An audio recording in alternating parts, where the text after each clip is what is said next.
Hello વિદ્યાર્થી મિત્રો, વિદ્યુત ક્ષેત્ર લાસ્ટ લેક્ચરમાં આપણે જે ભણ્યા આજે આપણે એનો નેક્સ્ટ સ્ટેપ એટલે કે ક્ષેત્ર રેખાઓ જોઈશું.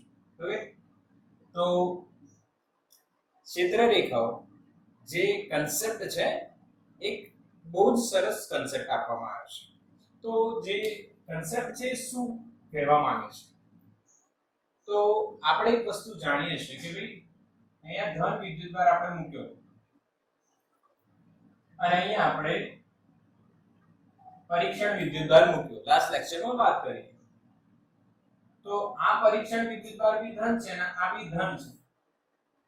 તો આના પર અપાકર્ષણ બળ લાગશે, કેમ કે આની આસપાસ શું છે? વિદ્યુત ક્ષેત્ર છે. આ વિદ્યુત ક્ષેત્ર છે એ ખબર કઈ રીતના પડે? દેખાતું નથી. એ જ રીતના ગુરુત્વાકર્ષી ક્ષેત્ર છે, દેખાતું નથી, બરાબર કે નહીં? પર છે એ વાત સત્ય છે. તો આ સેમ વસ્તુ વિદ્યુત ક્ષેત્રમાં પણ થઈ. તો ફેરાડે, માઇકલ ફેરાડે નામના વૈજ્ઞાનિકે વિદ્યુત ક્ષેત્ર રેખાઓનો કન્સેપ્ટ લાવ્યા. કોણ લાવ્યા? ફેરાડે. જેમણે સૌપ્રથમ વાર એમને જે રેખાઓ હતી એમને બળ રેખાઓ એવું નામ આપ્યું. શું નામ આપ્યું હતું? બળ રેખાઓ. ક્લિયર? તો ફેરાડે કીધું બળ રેખાઓ, અને જેમને પછીથી આપણે શું નામ આપી ગયા છે? આપણે વિદ્યુત ક્ષેત્ર રેખાઓ. ક્ષેત્ર રેખાઓ, બળ રેખાઓ અને ક્ષેત્ર રેખાઓ કીધી. ક્લિયર છે કન્સેપ્ટ? ક્યાંથી શોધ થઈ? ઓકે. ક્ષેત્ર રેખા એટલે શું? વિદ્યુત ક્ષેત્ર રેખા એટલે શું? તો જે વિદ્યુત ક્ષેત્ર છે એનું આકૃતિ સ્વરૂપે વર્ણન, જેને આપણે જોઈ શકીએ એવી રચના બનાવવી, અને એ રચના એટલે વિદ્યુત ક્ષેત્ર રેખા. ક્લિયર? વિદ્યુત ક્ષેત્ર રેખા એક બીજી વસ્તુ આપણે એમાં સમજીશું કે એ કાલ્પનિક છે. સમજો, વિદ્યુત ક્ષેત્ર રેખા એ કેવી છે? કાલ્પનિક. પરંતુ વિદ્યુત ક્ષેત્ર એ વાસ્તવિક છે. સમજો આ વસ્તુને, આ સેન્ટેન્સ સમજો. વિદ્યુત ક્ષેત્ર રેખાઓ કાલ્પનિક છે, જે આપણા દ્વારા દોરવામાં આવી. ફેરાડે નામના વૈજ્ઞાનિકે આ વસ્તુ સજેસ્ટ કરી હતી. બટ ક્ષેત્ર તો વાસ્તવિક છે, ક્ષેત્ર તો છે જ, તો ક્ષેત્ર રેખાઓ ફેરાડેના કન્સેપ્ટ દ્વારા બનાવવામાં આવી. ક્લિયર? ઓકે, ચલો હવે આની વ્યાખ્યાની વાત કરીએ. વિદ્યુત ક્ષેત્ર રેખાની વ્યાખ્યા, એની આપણે શું જોઈશું? અહીંયા વ્યાખ્યા જોઈએ. તો વ્યાખ્યા શું કહેશે? જો વિદ્યુત ક્ષેત્ર રેખા તમારે નોટ કરવાની છે રિમાઇન્ડ કરીને. વિદ્યુત ક્ષેત્ર રેખા એ વિદ્યુત ક્ષેત્રમાં એવી રીતે દોરેલો વક્ર છે. વિદ્યુત ક્ષેત્ર રેખા એ વિદ્યુત ક્ષેત્રમાં એવી રીતે દોરેલો વક્ર છે કે જેના કોઈ પણ બિંદુએ, આ વક્ર થયો, એના કોઈ પણ બિંદુએ આપણે સ્પર્શક દોરીએ તો એ સ્પર્શક તે બિંદુ પાસે પરિણામી વિદ્યુત ક્ષેત્રની દિશામાં હોય છે. ક્લિયર હે બેટા? રિવાઇન્ડ કરજો, સાંભળજો અને લખજો અને સમજજો. ફરી એકવાર બતાવી દઉં છું. વિદ્યુત ક્ષેત્ર રેખા એ વિદ્યુત ક્ષેત્રમાં એવી રીતે દોરેલો વક્ર છે કે જેના કોઈ પણ બિંદુએ દોરેલો સ્પર્શક તે બિંદુ પાસે પરિણામી વિદ્યુત ક્ષેત્રની દિશામાં હોય. ક્લિયર? માની લો અહીંયા આપણે બીજો ક્યુ બિંદુ લઈએ, તો અહીંયા સ્પર્શક દોરીએ તો આ શું થઈ ગયું? EQ. સિમિલરલી આપણે બેટા અહીંયા આર બિંદુ લઈએ અને અહીંયા સ્પર્શક દોરીએ તો આ કઈ દિશામાં હશે? આર પાસેનું પરિણામી વિદ્યુત ક્ષેત્ર ER ની દિશામાં. ક્લિયર છે? તો ક્ષેત્ર રેખાનો જે કન્સેપ્ટ જે છે એ વ્યાખ્યા જે છે આપણી સામે અહીંયા રેડી છે. ક્લિયર બધાને? ઓકે. હવે આ કન્સેપ્ટમાં આગળ શું? તો આગળ આપણે આનું કન્સેપ્ટ થોડુંક ધીરેથી અને એકદમ ઝીણવટપૂર્વક સમજીએ. વિદ્યુત ક્ષેત્ર ની તીવ્રતા કઈ રીતના નક્કી કરવામાં? તીવ્રતા એટલે પ્રબળતા. વિદ્યુત ક્ષેત્રની તીવ્રતા એટલે કે પ્રબળતા કઈ રીતના નક્કી કરવામાં? કે અહીંયા ક્ષેત્ર વધારે છે, અહીંયા ક્ષેત્ર ઓછું છે, એવું કઈ રીતના નક્કી કરવામાં આવે? તો જે આકૃતિ સ્વરૂપે વર્ણન છે જોઈએ. એક ધન વીજભાર આપણે લઈએ, બિંદુવાર. ઓકે, ધન વીજભાર આપણે લઈએ. હવે એની આસપાસ આપણે પરીક્ષણ વિદ્યુત ભાર Q0 મૂકતા જઈએ તો અહીંયા મૂકીએ. માની લો અહીંયા અહીંયા મેં Q0 મૂક્યું. એક Q0 ધન વિદ્યુત ભાર ને આ બી ધન, તો શું થશે? અપાકર્ષણ. કે Q0 જાય છે આ દિશામાં. ઓકે, આ સેમ Q0 ને તમે અહીંયા મૂકો તો એ જાય છે આ દિશામાં, અને એ સેમ Q0 ને અહીંયા મૂકશો તો બી અહીંયા આ દિશામાં જશે. ક્લિયર ને? આ જે મેં તીર બનાવ્યા છે એમાં તમે એમ જોશો કે તીર નાના થઈ રહ્યા છે. એનો અર્થ શું છે કે બિંદુવત વિદ્યુતભારનું વિદ્યુત ક્ષેત્ર લાસ્ટ લેક્ચરમાં શું આવ્યું? AQ/r². એટલે જેમ અંતર વધતું જાય તેમ તીવ્રતા ઘટતી જાય છે. તો આ તીર નાના થતા ગયા એટલે તીવ્રતા ઓછી થાય છે. ક્લિયર? એ જ રીતના તમે આ બાજુ મૂકો તો પણ તમને આવું જ રિઝલ્ટ મળશે. નીચે રાખો. ઓકે, સિમિલરલી અપસાઇડ કોર્નર ની સાઈડ જે છે ત્યાં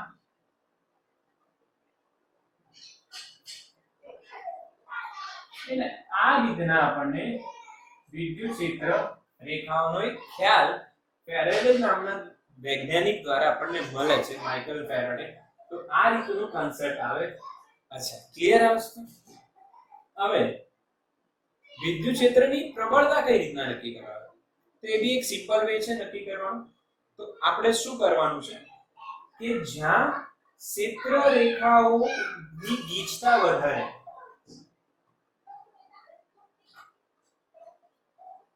તો વિદ્યુત ક્ષેત્રની તીવ્રતા વધારે. ખબર પડી? જ્યાં ક્ષેત્ર રેખાઓ વધારે ત્યાં તીવ્રતા વધારે એટલે ગીચતા વધારે.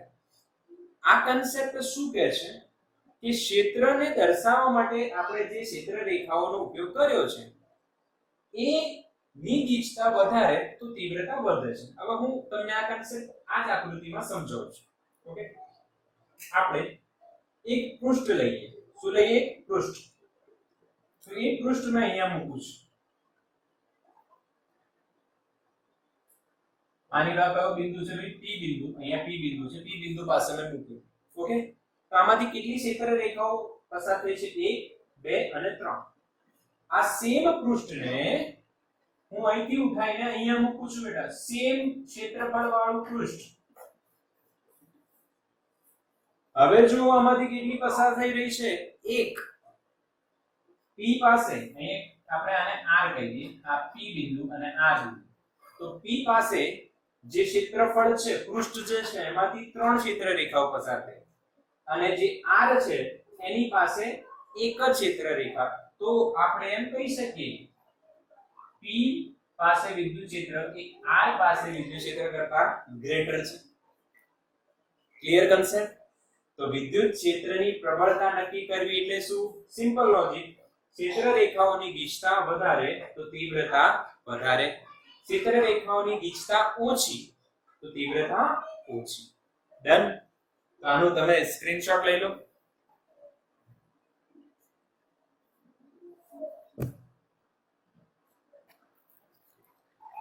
ઓકે, ચલો હવે નેક્સ્ટ આગળ વધીએ આમાં જ. હવે આપણને એનસીઈઆરટી છે ને એક સરસ કન્સેપ્ટ આપે છે જે સમજીએ તો બહુ જ મજા આવે. ને એ કન્સેપ્ટ શું છે એ સમજો. એનસીઈઆરટી માં જે આ કન્સેપ્ટ ક્ષેત્ર રેખાનો છે એને ક્ષેત્રફળ સાથે સાંકળીને છેલ્લે સાબિત કર્યું છે કે E is proportional to 1/r². શું સાબિત કર્યું છે? E is proportional to 1/r². તો આ કઈ રીતના કર્યું છે તો તમે ધ્યાનથી સમજજો, તમને પણ આવડી જશે. એકદમ ઈઝી કન્સેપ્ટ છે, સમજો. અહીંયા આપણે એક ધન વિદ્યુતભાર લઈએ O બિંદુ પાસે. ઓકે, હવે એમાંથી ક્ષેત્ર રેખાઓ દોરવાનું સ્ટાર્ટ કરીએ. તો એક બિંદુવત વિદ્યુતભાર હોય એમાં કેટલી ક્ષેત્ર રેખાઓ આપણે દોરી શકીએ? તો આપણે અનંત ક્ષેત્ર રેખાઓ દોરી શકીએ. અનંત એટલે દરેક જગ્યા પરથી એક ક્ષેત્ર રેખા, એટલે એને કહી શકાય અનંત ક્ષેત્ર રેખાઓ દોરી શકાય. ક્લિયર છે? ઓકે, હવે આપણે અમુક લઈએ. અહીંયા ડ્રો કરું છું.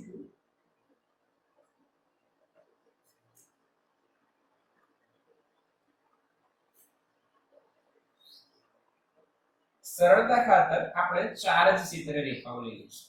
હજુ પણ લઈ શકાય. Okay, clear? અચ્છા, હમણાં જે તીવ્રતાનો કન્સેપ્ટ આપ્યો કે વિદ્યુત ક્ષેત્રની પ્રબળતા નક્કી કરવા માટે આપણે શું કરવાનું? તો એક પૃષ્ઠ લેવાનું. કોઈ બી એક તમે પૃષ્ઠ લઈ શકો છો. તો ભાઈ આપણે સપોઝ આ એક આપણે પૃષ્ઠ લઈએ. આ જે પૃષ્ઠ આપણે લીધું, બરાબર, આ પૃષ્ઠ આપણે લેવાનું. આ જે પૃષ્ઠ આપણે લઈએ અને અહીંયા મૂકીએ, અહીંયા નજીક. આમાંથી કેટલી ક્ષેત્ર રેખાઓ પસાર થાય? 4. અને એ સેમ પૃષ્ઠને તમે અહીંયા મૂકો, કેટલી પસાર થઈ? 1. તો જેટલી આ પૃષ્ઠમાંથી પસાર થતી ક્ષેત્ર રેખાઓની સંખ્યા જેટલી વધારે એટલી તીવ્રતા વધારે. આ એક સિમ્પલ કન્સેપ્ટ અહીંયા તમને બતાવી શકાય છે. ઓકે, સમજી ગયા? ઓકે, તો ચલો જોઈએ. અહીંયા માની લો હું એક પૃષ્ઠ મૂકું છું. અગેન આને પી કહો. સેમ પૃષ્ઠને હું અહીંયા મૂકું. અહીંયા હું r કહું. આ બે માટે તમે શું લખી શકો છો? EP is greater than ER કહી શકાય ને બેટા? ક્લિયર? કેમ કે આમાંથી પસાર થતી ક્ષેત્ર રેખાઓની સંખ્યા 2 છે અને આમાંથી 1 છે, એટલે ઘટતી જાય છે ટૂંકમાં. સતત. હવે આને ક્ષેત્રફળ દ્વારા કઈ રીતના સમજીએ? તો તમારે સૌથી પહેલા એક વસ્તુ સમજવાની છે કે એક બિંદુવત વિદ્યુતભાર જે છે એમાંથી ક્ષેત્ર રેખાઓ આ બાજુ નીકળે, આ બાજુ નીકળે, આ બાજુ, બધી બાજુ નીકળે. એટલે તમે વિચારો તો એક ગોળા ટાઈપ તમારે પૃષ્ઠ લેવું પડે. અહીંયા આપણે 2D છે એટલે શું ડ્રો કર્યું છે? 2D. એટલે આપણને એવું લાગે છે કે બસ આ જ દિશામાં હોય છે. ના બેટા, બધી દિશામાં હોય. એટલે 3D કહેવાય. શું કહેવાય? 3D. ઇંગ્લિશમાં એમને વિદ્યુત ક્ષેત્ર રેખાઓને સ્પેસ કર્વ કહેવાય. સ્પેસમાં દોરાતો કર્વ, એટલે જેને 3 ડાયમેન્શનમાં હોય છે. ક્લિયર છે? હવે તો અહીંયા આપણે આ 3D માં છે તો એને સાંકળવા માટે એક ક્ષેત્રફળ લઈએ આપણે. ઓકે, અહીંથી r1 અંતરે લઈએ ક્ષેત્રફળ. ક્લિયર? સિમિલરલી કેન્દ્રથી, એટલે કે અહીંયા O લઈએ અને આ Q વિદ્યુતભારથી r2 અંતરે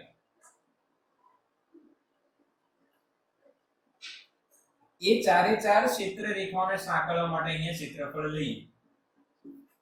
તો તમે અહીંયા શું જોશો કે જે ક્ષેત્રફળ જે છે એની સાઈઝ વધી જાય છે. જેમ અંતર વધે તેમ ક્ષેત્ર રેખાઓને સાંકળવા માટે ડ્રો કરવામાં આવેલું જે પૃષ્ઠ છે એની સાઈઝ વધી જાય છે. ઓકે, ચલો હવે અહીંયા જે ખૂણો રચાય છે કેન્દ્ર આગળ, એ 3D માં રચાતો ખૂણો, અને 3D માં રચાતા ખૂણાને આપણે શું કહીએ છીએ? યાદ કરો, ઘનકોણ. સેમ નંબર 1 ચેપ્ટર નંબર 2 પૂરક ભૌતિક રાશિઓ, સમતલ કોણ અને ઘનકોણ. તો ઘનકોણ બનશે અહીંયા. મેં તમને કીધું ને આ 3D છે. જેમ કે ફૂટબોલનો એક પાર્ટ લઈએ આપણે, બ્લેક કે વ્હાઇટ કલરનો, તો એના દ્વારા જે કેન્દ્ર આગળ ખૂણો બને એને ઘનકોણ કહેવાય. આ બી 3D ક્ષેત્ર રેખાઓ છે. આમ એકના સમતલમાં ન હોય, આ રીતના હોય. આને સાંકળવા માટે આપણે ક્ષેત્રફળ લેવાનું. એ ક્ષેત્રફળ કેન્દ્ર આગળ કયો ખૂણો બનાવે બેટા ઘનકોણ ક્લિયર અને જો યાદ ન હોય તો અહીંયા સૂત્ર લખી આપું છું ઘનકોણ બરાબર ક્ષેત્રફળ છેદમાં ત્રિજ્યાનો વર્ગ અને ઘનકોણનો એકમ બી તમને કહી દઉં છું બેટા સ્ટી રેડિયન સિમ્બોલ હતું SR પૂરક ભૌતિક રાશિ ક્લિયર છે ઓકે તો અહીંયા જે આ ક્ષેત્રફળ છે આનું ક્ષેત્રફળ કેટલું લખાય આ પાર્ટનું ક્ષેત્રફળ આપણે કેટલું લખાય તો આનું ક્ષેત્રફળ લખાશે ક્ષેત્રફળ બરાબર શું થઈ જશે ઘનકોણ ગુણ્યા ત્રિજ્યાનો વર્ગ ઘનકોણ કેટલું ડેલ્ટા ઓમેગા અને ત્રિજ્યા કેટલી r1 ત્રિજ્યા કેટલી થઈ આની r1 નો સ્ક્વેર એ જ રીતના આનું ક્ષેત્રફળ કેટલું થશે ડેલ્ટા ઓમેગા ઇન્ટુ r2 નો સ્ક્વેર સમજી ગયા ઘનકોણ બરાબર ક્ષેત્રફળ છેદમાં ત્રિજ્યાનો વર્ગ તો ત્રિજ્યાનો વર્ગ અહીંયા આવી ગયો એટલે ક્ષેત્રફળ બની ગયું તો આનું ક્ષેત્રફળ આટલું આનું ક્ષેત્રફળ આટલું અચ્છા બંનેનો ખૂણો સરખો રહેશે ને આ કે ના યાદ કરો આ લાઈન છે તો અહીંયા આપણે હોરિઝોન્ટલ લાઈન લઈએ તો આ ખૂણો થીટા હોય તો આ બી ખૂણો કેટલો થાય થીટા જ થાય ને સમજી ગયા કે અહીંયા લાઈન આટલી લઈએ અને અહીંયા લાઈન મોટી લઈએ આપણે વિચારીએ આ લાઈનનો ખૂણો થીટા છે બેટા તો આ લાઈનનો ખૂણો વધી જશે એવું ના હોય અંતર બી તો વધ્યું ને અંતર વધે હા કે ના અંતર વધે તો લાઈન મોટી થઈ ગઈ તો ખૂણો તો એનો એ જ રહ્યો તો અહીંયા જે ખૂણો બની રહ્યો છે આના દ્વારા એટલો જ આના દ્વારા બનશે ઓકે સમજાઈ ગયું કન્સેપ્ટ અચ્છા હવે ચિત્ર રેખાઓની સંખ્યા માની લો કેટલી છે n તો વિદ્યુત ક્ષેત્ર એટલે શું વિદ્યુત ક્ષેત્ર રેખાઓના કન્સેપ્ટના આધારે વિદ્યુત ક્ષેત્ર એટલે શું તો ધ્યાન આપજો વિદ્યુત ક્ષેત્ર એટલે અહીંયા થશે એકમ ક્ષેત્રફળ દીઠ પસાર થતી ક્ષેત્ર રેખાઓની સંખ્યાને વિદ્યુત ક્ષેત્ર કહેવાય જો ક્ષેત્ર રેખાઓની સંખ્યા વધારે તો વિદ્યુત ક્ષેત્ર પ્રબળ જો ક્ષેત્ર રેખાઓની સંખ્યા ઓછી તો ક્ષેત્ર નિર્બળ આને આપણે 1 અને આને આપણે 2 કીધું તો E1 લખવું હોય તો શું લખાય E1 પાસે ક્ષેત્રફળ કેટલું છે બેટા આ શું છે ક્ષેત્રફળ A1 અને આ ક્ષેત્રફળ A2 તો E1 પાસે ક્ષેત્રફળ છે ડેલ્ટા ઓમેગા r1 સ્ક્વેર ક્ષેત્ર રેખાઓની સંખ્યા કેટલી છે n એકમ ક્ષેત્રફળ દીઠ પસાર થતી ક્ષેત્ર રેખાઓની સંખ્યા વધારે તો તીવ્રતા વધારે ઓછી તો તીવ્રતા ઓછી E2 શું લખાશે n upon delta omega into r2 square એમ કે અહીંયા જે ક્ષેત્રફળ છે કેટલું બની ગયું delta omega into r2 square clear અચ્છા બંનેનો ગુણોત્તર લઈ લો E1 by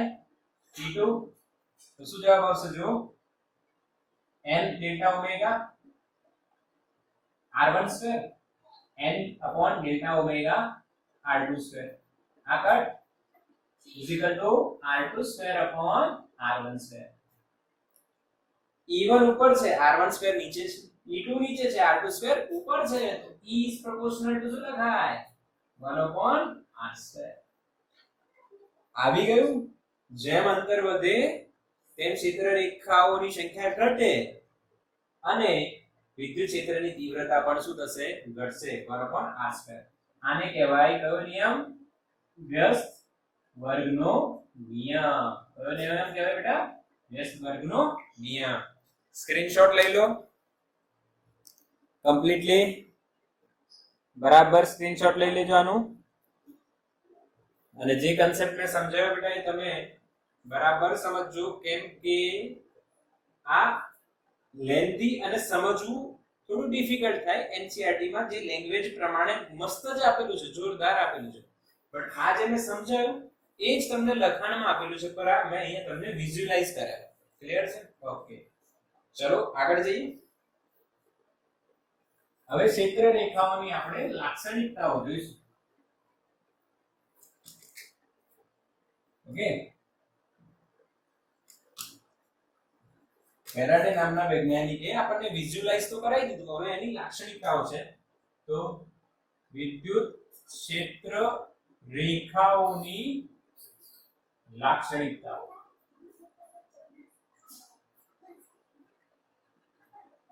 ઓકે, ચલો હવે પહેલી લાક્ષણિકતા શું છે? હવે હું બોલતો જઈશ અને તમારે લખતું જવાનું, અને પછી હું એ સાથે સાથે સમજાવી દઈશ. હું શોર્ટમાં લખીશ. ધન વિદ્યુતભાર હોય એનાથી બહાર તરફ જાય, અને ઋણ વિદ્યુતભાર હોય એમાં અંદર આવે. આ પહેલી લાક્ષણિકતા. ધન વિદ્યુતભારથી બહાર તરફ જાય, ઋણ વિદ્યુતભારની અંદર આવે. સિમ્પલ, ક્લિયર છે? અચ્છા, કઈ રીતના? તો જો અહીંયા ધન વિદ્યુતભાર લો, બિંદુવત વિદ્યુતભાર, એમાં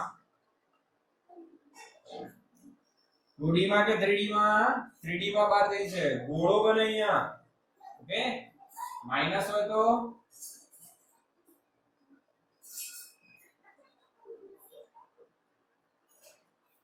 ક્લિયર? આ પહેલી લાક્ષણિકતા થઈ. ધન માટે ક્યાં જાય? બહાર જાય, અને ઋણ માટે અંદર આવે. બીજી લાક્ષણિકતા, સરળ સરળ લાક્ષણિકતાઓ છે, એકદમ ઈઝી. ઓકે, બીજી લાક્ષણિકતા શું છે ભાઈ? એવી ક્ષેત્ર રેખાના, વિદ્યુત ક્ષેત્ર રેખાના કોઈ પણ બિંદુએ તમે સ્પર્શક દોરો તો તે સ્પર્શક તે બિંદુ પાસે પરિણામી વિદ્યુત ક્ષેત્રની દિશામાં હોય છે. આ તો વ્યાખ્યામાં બી આવી ગયું, તમે નોટ કરી લેજો, હું લખતો નથી.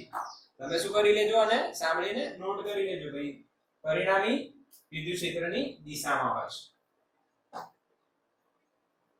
ત્રીજી લાક્ષણિકતા, બે ક્ષેત્ર રેખાઓ એકબીજાને છેદે નહીં. બહુ જ ઇમ્પોર્ટન્ટ વ્યાખ્યા એ લાક્ષણિકતા. બે ક્ષેત્ર રેખાઓ ક્યારેય એકબીજાને છેદે નહીં. કઈ રીતના સમજાય? માની લો એક ક્ષેત્ર રેખા છે અને આ બીજી ક્ષેત્ર રેખા છે. માની લો કે છેદે છે એકબીજાને, એવું આપણે માની લઈએ. આ એક ક્ષેત્ર રેખા અને બીજી બંને એકબીજાને છેદે એવું માની લઈએ. ચલો આને 1 નંબર આપી દઈએ અને આને 2. છેદે એવું માની લીધું. હવે જે છેદન બિંદુ છે એમાં જે બીજી લાક્ષણિકતા છે એ બીજી લાક્ષણિકતા પ્રમાણે સ્પર્શક દોરો. તો પહેલા એકને સ્પર્શક દોરીએ તો એ આ બાજુ જાય, અને બીજાને સ્પર્શક દોરો તો એ આ બાજુ જાય. એટલે અહીંયા શું થાય કે વિદ્યુત ક્ષેત્રની કેટલી દિશા થઈ? 2 દિશા થઈ, એક જ બિંદુ પાસે. જે શક્ય નથી. આ સમજવું અઘરું લાગે, બટ એક સિમ્પલ તમને કન્સેપ્ટ આપું છું. આ જે પેન છે, માર્કર છે, એનો હું અહીંથી ડ્રોપ કરું અને ડ્રોપ થાય તો એ કોની દિશામાં જાય છે? ગુરુત્વાકર્ષી ક્ષેત્રની દિશા.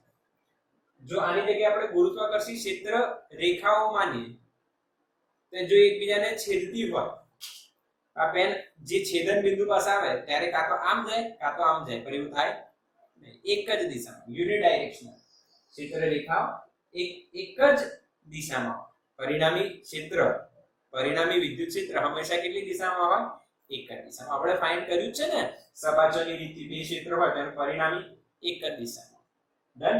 એટલે બે ક્ષેત્ર રેખાઓ ક્યારેય એકબીજાને છેદતી નથી. ચાલો ચોથી વાત, ક્ષેત્ર રેખાઓ, વિદ્યુત ક્ષેત્ર રેખાઓ, વિદ્યુત લખું છું સમજી લેજો, વિદ્યુત ક્ષેત્ર રેખાઓ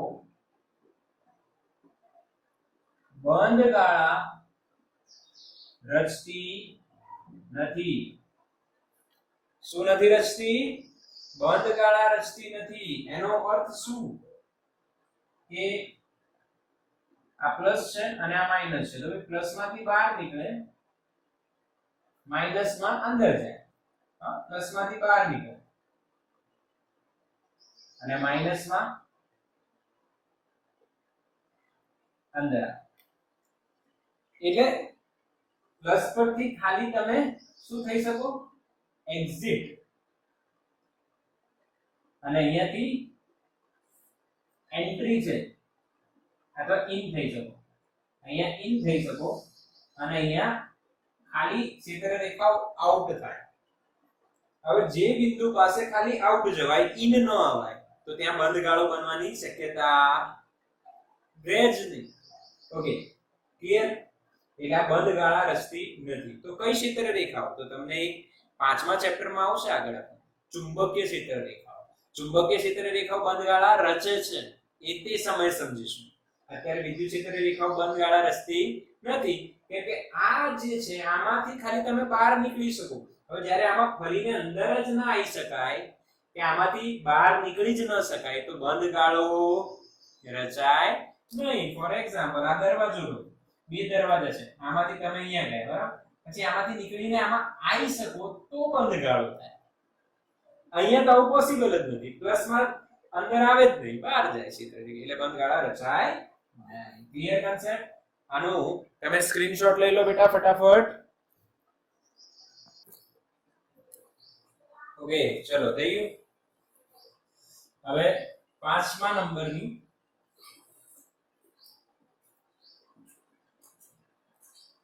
લાક્ષણિકતા સમજી ઓકે 5મા નંબરમાં શું છે કે ભાઈ કોઈ પણ બિંદુ પાસે ક્ષેત્ર રેખાઓનું યોગ્ય રીતના કરેલું વિતરણ તે બિંદુ પાસે ક્ષેત્રની તીવ્રતાનો ખ્યાલ આપે છે એનો અર્થ શું છે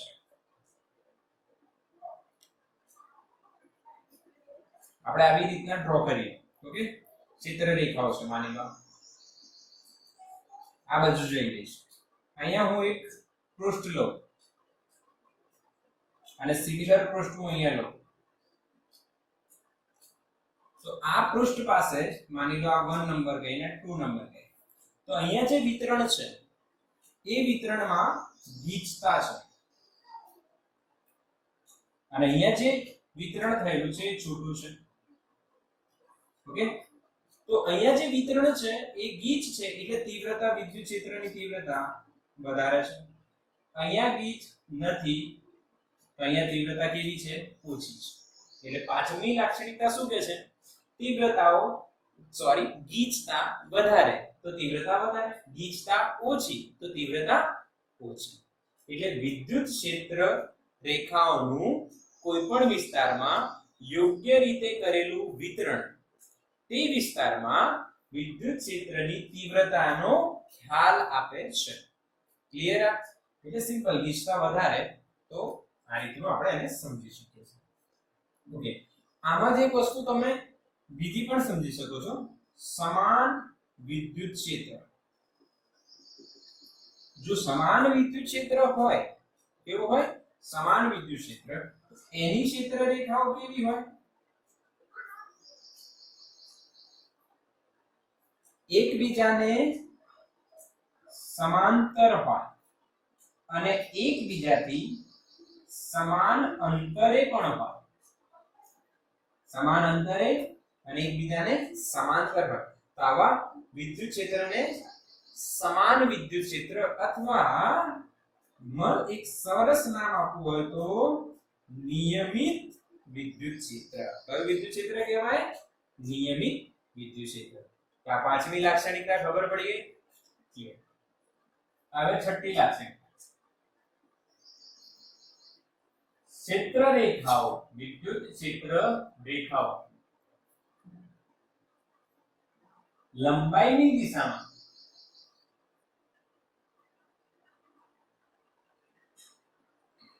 સંકોચનનું ગુણધર્મ ધરાવે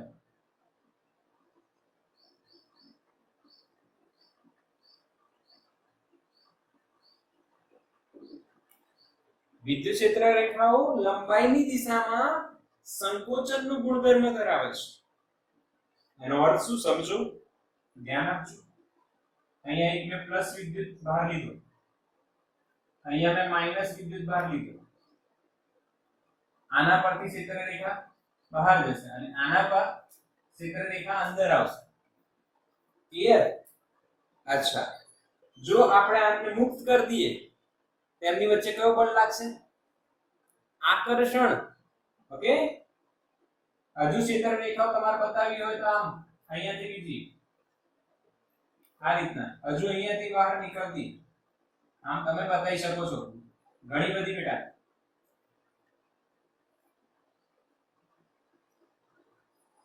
સોરી, અહીંયા અંદર આવશે માઈનસ માં અંદર આવે. ઓકે, હવે શું થશે અહીંયા તો જ્યારે આપણે બંનેને મુક્ત કરી દઈએ તો એમની વચ્ચે શું થશે? આકર્ષણ. તો વિદ્યુત ક્ષેત્ર રેખાઓ લંબાઈની દિશામાં સંકોચિત થાય છે. આ બંનેને જોડતી રેખાની જે લંબાઈ છે એ નાની થશે એટલે કયો ગુણધર્મ ધરાવશે? સંકોચનનું. ક્લિયર વસ્તુ?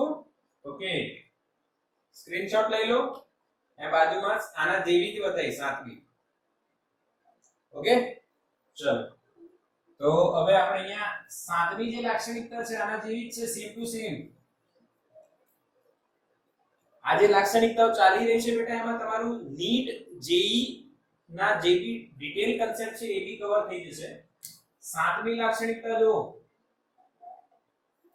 બેટા, સાતમી લાક્ષણિકતામાં આપણે સેમ ટુ સેમ વિદ્યુત ક્ષેત્ર રેખાઓ પાર્શ્વીય દિશામાં વિસ્તરણનો ગુણધર્મ ધરાવે છે. સમજ્યા? ધ્યાનથી સમજજો. કઈ દિશામાં? પાર્શ્વીય દિશામાં. પાર્શ્વીય દિશા એટલે શું? તો આ જે લંબાઈ છે એને લંબ દિશાને પાર્શ્વીય દિશા કહે છે.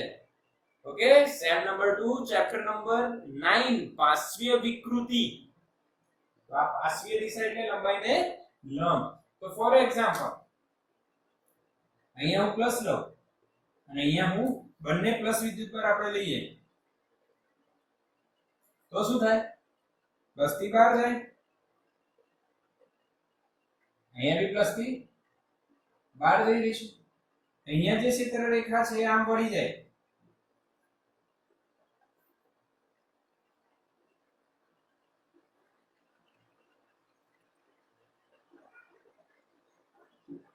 અચ્છા, આવું થાય બે પ્લસ હોય તો ક્ષેત્ર રેખાઓ વિસ્તરણ પામી ગઈ.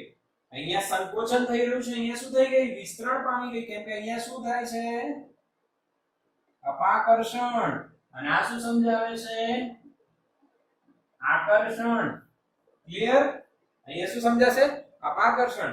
અહીંયા બીજી એક વાત કહી દઉં. અહીંયા જ્યારે આવું વિસ્તરણ પામતી હોય છે ત્યારે આ ક્ષેત્ર રેખા બાજુવાળી ક્ષેત્ર રેખા પર શું ઉત્પન્ન કરે છે? દબાણ, પ્રેશર ઉત્પન્ન કરે છે. ક્લિયર? ઓકે, તો હવે આનો સ્ક્રીનશોટ લઈ લો બેટા. એકદમ ક્લિયર કરજો, સ્ક્રીનશોટ લઈ લો બરાબર અને ધ્યાન આપજો. સારી એવી લાક્ષણિકતાઓ છે. જી નીટ અને તમારા કન્સેપ્ટ બધા જ ક્લિયર થઈ જશે. ઓકે, ચલો 7 થઈ ગઈ, 8મી ગઈ.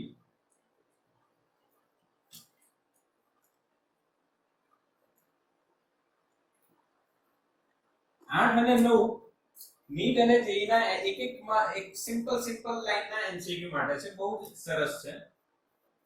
8મી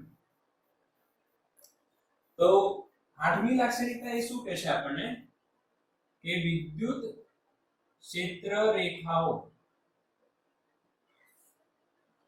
સ્થિર વિદ્યુત ભાર વિતરણ ધરાવતા સુવાહકમાંથી પસાર થતી નથી. ઓકે, હવે આને આપણે 9મી રાખીએ. 8મી હું તમને અહીંયા સમજાવી દઉં જેનાથી આ ક્લિયર થશે. 8મી અહીંયા લઈએ છે, 7 પછી 8મી. ક્ષેત્ર રેખાઓ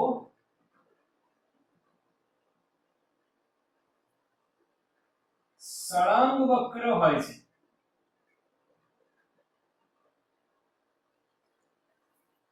કેમ કે આમાં ને આમાં મજા આવશે. જ્યારે આ સમજીશું તો આ પહેલા સમજી લે તો મજા આવશે. ક્ષેત્ર રેખાઓ કેવી હોય છે? સળંગ વક્ર હોય છે. એટલે આવી હોય સળંગ, આવું ના બને, ક્યાંય તૂટતી નથી, ત્રુટક રેખાઓ જેવી હોતી નથી, આવું ના હોય. આવું ક્યાંય વચ્ચે બ્રેક ન થાય અને સળંગ રેખાઓ આવી હોય, આવી ત્રુટક રેખાઓ ન હોય. હવે આ સમજી ગયા? વિદ્યુત ક્ષેત્ર રેખાઓ કેવો વક્ર છે? સળંગ વક્ર છે, ક્યાંય તૂટી નથી જતી. બટ નવમી લાક્ષણિકતા જો, વિદ્યુત ક્ષેત્ર રેખાઓ સ્થિર વિદ્યુતભાર વિતરણ ધરાવતા સુવાહકમાંથી પસાર થતી નહીં. તો માની લો અહીંયા એક આ સુવાહક લો અને ક્ષેત્ર રેખાઓ દૂર, તો આવી દૂર આવી. જ્યારે તમે કોમ્પિટિશન ના એક્ઝામ્પલ સોલ્વ કરશો ત્યારે આવું દેખાશે. તો આ સુવાહક છે અને પાછું અહીંયા તમે લખ્યું છે કે વિદ્યુત ક્ષેત્ર રેખાઓ સળંગ વક્ર હોય છે. અહીંયા શું થયું? અહીંયા તો તોડી નાખી. એટલે જ મેં 8મી આને લીધી, 9મી આને લીધી. ખબર પડશે તો મજા આવશે. ચલો હવે આનો કન્સેપ્ટ સમજો, એકદમ લોજિકલ કન્સેપ્ટ. આ સુવાહક હટાઈ દઈએ તો ક્ષેત્ર રેખા તો સળંગ વક્ર જ હોય છે. ઓકે, હવે સળંગ વક્ર છે, જેવું આપણે અહીંયા સુવાહક મૂકીએ તો શું થાય એ જો. બાહ્ય વિદ્યુત ક્ષેત્ર E એક્સટર્નલ આમ છે, ક્લિયર? હવે શું થાય? જેવું તમે સુવાહક મૂકો તેના પર વિદ્યુત ક્ષેત્ર અસર કરશે. આ પ્લસ છે, આ માઈનસ છે, ક્ષેત્ર આમ છે. તો અંદરથી જે મુક્ત ઇલેક્ટ્રોન છે એ બધા દોડશે. કઈ બાજુ દોડશે? માઈનસ પ્લસ તરફ. અહીંયા બધા આ બાજુ ઇલેક્ટ્રોન આવી જશે. ઓકે, આ હટાઈ દઉં છું હમણાં સમજાય એ માટે. તો અહીંયા કોણ ફ્રી થઈ જશે આ બાજુ? તો અહીંયા પ્લસ થી માઈનસ સુવાહકનું પોતાનું આંતરિક વિદ્યુત ક્ષેત્ર ડેવલપ થાય છે, E in, જેની દિશા બાહ્ય વિદ્યુત ક્ષેત્રની વિરુદ્ધ દિશામાં હોય છે. જ્યાં સુધી આ બંને વિદ્યુત ક્ષેત્ર સમાન ન થાય ત્યાં સુધી ઇલેક્ટ્રોન ભેગા થતા હોય છે. અને જ્યારે બંને વિદ્યુત ક્ષેત્ર સમાન થઈ જાય અંદર, ત્યારે એવું વિતરણ થઈ જાય છે સુવાહકમાં? સ્થિર વિદ્યુતભાર વિતરણ. હવે ઇલેક્ટ્રોન ગતિ કરતા નથી. એનો અર્થ E in અને E external બંને સરખા થઈ જાય. જ્યારે બંને સરખા થઈ જાય તો એની અંદરના વિસ્તારમાં વિદ્યુત ક્ષેત્ર કેટલું થઈ જાય? શૂન્ય. E external અને E internal, આટલા વિસ્તારમાં E internal છે અને E external આવ્યું, બંને સમાન અને વિરુદ્ધ દિશા, એટલે E કેટલું થયું? 0. એટલે સુવાહકની અંદર આપણે વિદ્યુત ક્ષેત્ર રેખાઓ દોરવાની હોતી નથી. એક બીજું એક્ઝામ્પલ આપું છું બેટા, સમજજો. આપણે એક સુવાહક લઈ આવો. આ સુવાહક છે, ઓકે. અહીંયા કેન્દ્રમાં વિદ્યુતભાર મૂક્યો આપણે Q પ્લસ Q. એની ક્ષેત્ર રેખા દોરવી હોય તો પ્લસ માંથી 12, ક્લિયર? અને માઈનસ હોય તો અંદર આવતી. આ શું છે? સુવાહક. અને સુવાહકની અંદર વિદ્યુત ક્ષેત્ર કેટલું હોય બેટા? 0. તેમાંથી ક્ષેત્ર રેખાઓ પસાર થતી નથી. ક્લિયર? 8મી અને 9મી સ્ક્રીનશોટ લઈ લો. ઓકે,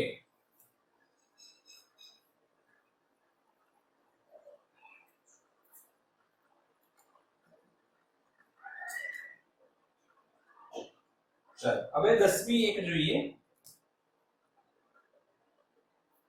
10મી જે છે લાક્ષણિકતા, એ કેવી લાક્ષણિકતા છે સમજો. 10મી લાક્ષણિકતામાં એવું કહેવામાં છે કે ક્ષેત્ર રેખાઓ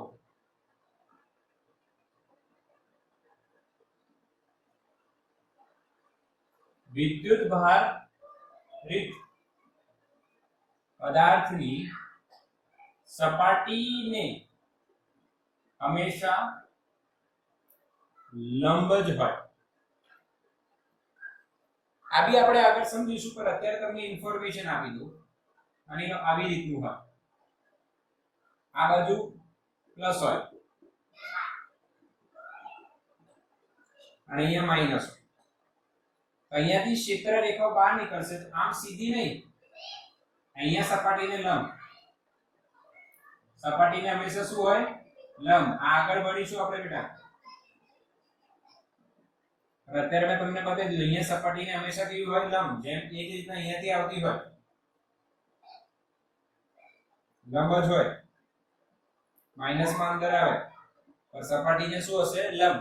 આ સેકન્ડ આપણે ચેપ્ટર જે છે એમાં જોઈશું, પણ અત્યારે કદાચ ને તો તમે સોલ્વ કરો અને ક્યાંક આવે તો સપાટીને હંમેશા કેવી દર્શાવો લંબ જ દર્શાવો. ક્લિયર? તો આપણી ઘણી બધી લાક્ષણિકતાઓ થઈ ગઈ છે. મને એવું લાગે છે તમારા બધા કન્સેપ્ટ આમાં ક્લિયર થઈ ગયા છે. ઓકે, સિમ્પલ છે.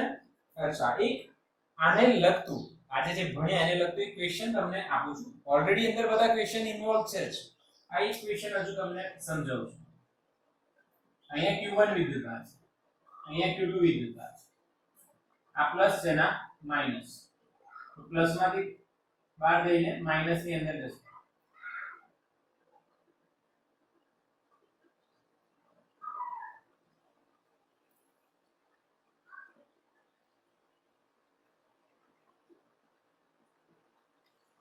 અને નીચે ચાર ઓપ્શન હોય, એમાંનો q1 અને q2 ના મૂલ્ય ની સરખામણી કરી લો તો બતાવો કોનું મૂલ્ય વધારે છે. ઋણ નથી વાત કરવાની, મૂલ્યની વાત કરવાની છે. તો તમારે શું જોવાનું આ ક્વેશ્ચનમાં કે ભાઈ કોની ક્ષેત્ર રેખાઓની સંખ્યા વધારે છે q1, એનો મતલબ એનું મૂલ્ય શું હશે q2 કરતા વધારે હશે. ક્લિયર થઈ ગયું? q2 કરતા એનું મૂલ્ય શું હશે બેટા વધારે હશે, એટલે જ ક્ષેત્ર રેખાઓ એની વધારે છે. આ બી એક ક્વેશ્ચન છે સારો. ઓકે, સ્ક્રીનશોટ લઈ લો બેટા.